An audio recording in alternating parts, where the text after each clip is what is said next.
Imagine this. You've been creating all this content. You've been writing all these articles, doing these videos. Crickets. There's no visitors to your website. No engagement. Frustrating, isn't it? I know. It's exactly what happened to me for more than 3 years until I figured out exactly what it was I was missing. And in this video today, I'm going to show you that one thing I was missing and that one thing that many business owners across the country are missing, specifically insurance agencies. So let's get started in today's video. So today we're talking about when you're creating content, creating it the right way, creating it for your target audience. Understanding, first of all, what is a target audience? We've talked about this in a lot of our different videos, or some people will call an ICP. This is an ideal customer profile, and you should take the time to build one. If not, in the description of this video, you can reach out to us where we will help you build one, depending on what type of client is you're wanting to go after. We've recently just spent more than 6 weeks building several of these for customers that really help them understand all these different things. We're going to talk about these in this video to help them understand their target audience. But there's one thing I've seen so many business owners miss out on, and I missed out on too. Look, when we think about price-driven people that come to you say, hey, I want the cheapest thing possible. Most people, that is not the kind of client I want to work with. I do not want that kind of client. So they completely ignore them. And this is where they fail, and this is where I failed for a long time.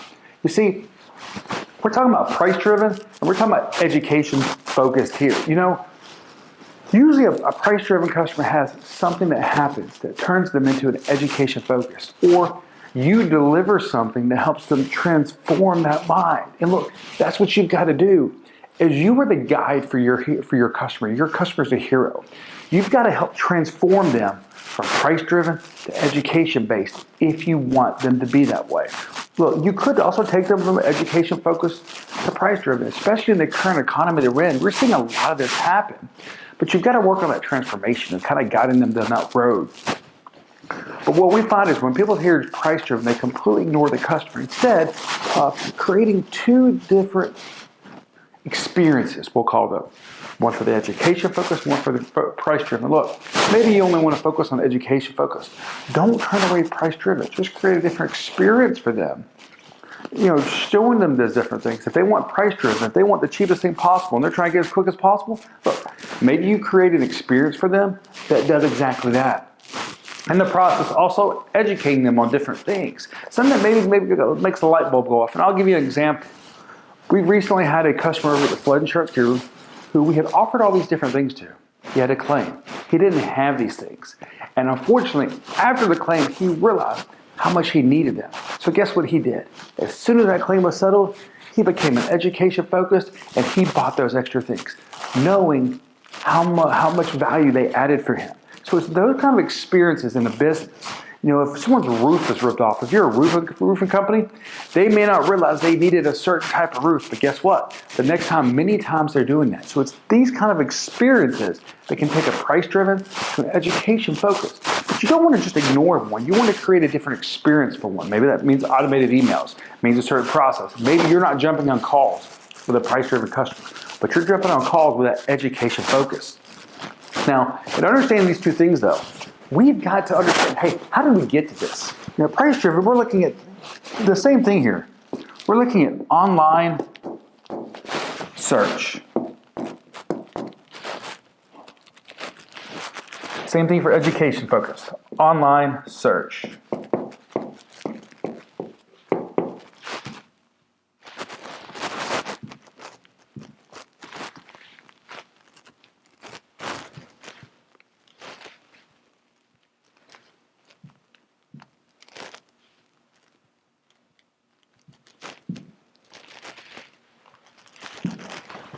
And we're talking about online search. What are we talking about here? Look, we are talking, what does their online behavior look like? What types of things are they searching for online? Are they on YouTube searching things? When they go to a website, what are the types of keywords they're putting in? What types of websites are they visiting if they are a plumber, if they're a stay-at-home mom? Also, on these online search, the activity also tells us too, hey, what's their personal life look like? Are they married? Do they have kids? Do they make a certain amount of income? Understanding all these things will really help you understand who's price-driven, who's education-focused. Education-focused too, maybe someone who's actually got a higher education degree. Understanding that, you've got to understand these things for your audience when we do this, what we call this right here, segmentation. We're segmenting these two audiences. And look, we're going to call price-driven John. We're going to call education-focused Sally.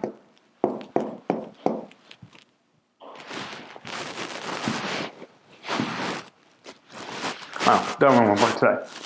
But you want to give it a name. You want to give each persona a name. And guess what? We don't have it on here. You want to give it an image. Give it a picture.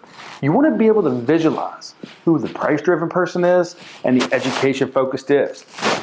And as you look at online search, you want to look at personal information, personal life.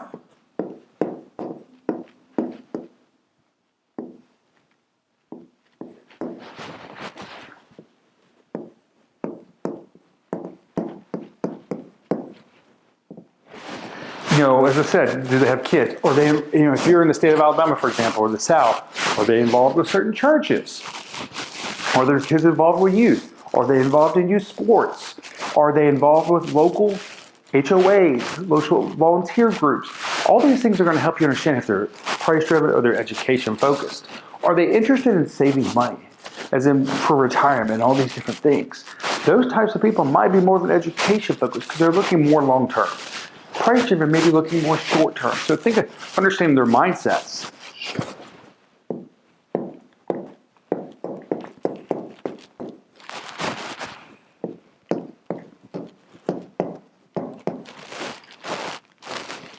Short-term versus long-term may be between price-driven and education-focused. Just understanding these things, their work life. What does work life look like for these people?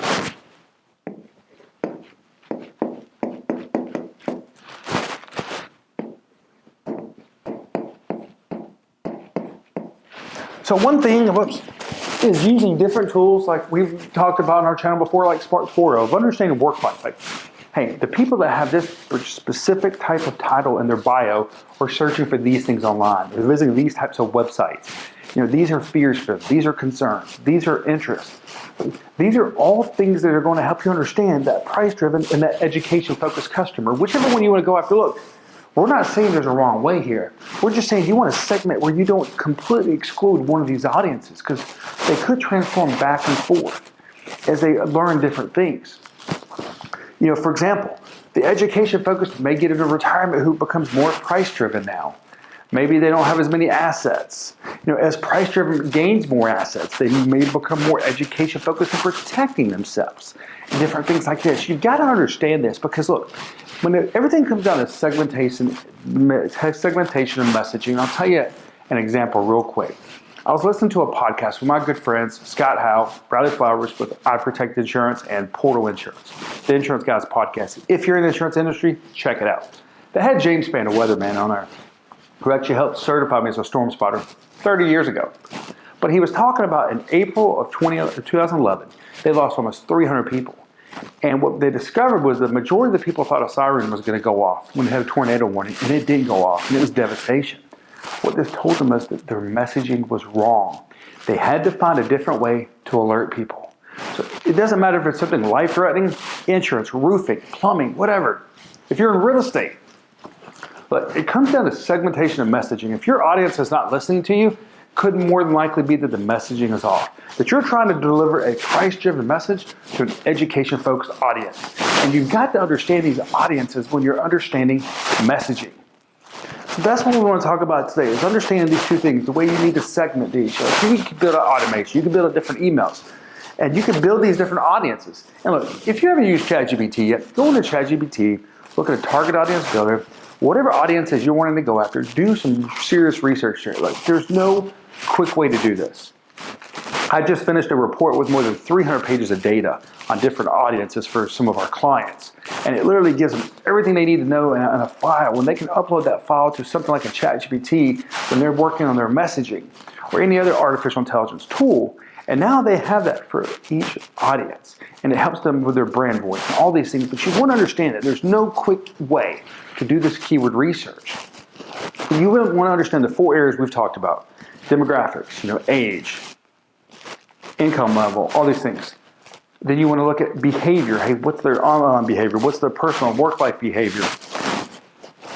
Are these people more interested on cheating on their spouses than they are being with their spouses? You want to look at people that, online activity. So you're looking at demographics, you're looking at behavior, you're looking at aspirational, attributable trait, all these different things you're pulling together to build those audiences we've talked about in some other videos. Now we're segmenting them, and we're giving them a name, we're giving them an image, and we're making these audiences real. And we're understanding all these different things that are important to them or may become important. And we're putting all this into the messaging. If we're shooting them an email, a text, if we're making a video like this for them, we're speaking to them one-to-one. We're not speaking to a massive audience. And this is where a lot of people fail. I know this is where I've failed for a lot of times. You try to speak to everybody. You want to please everybody. You want to help everybody. But unfortunately, you're helping nobody. So if you help everybody, you help no one. You want to remember that. And that's what we want to talk about in today's video. I hope you've gained some education and some value out of today's video. If you have, make sure to share, subscribe, like the channel below. I'm Chris Green with Niche Your Business, and I look forward to talking to you in our next video. Thank you.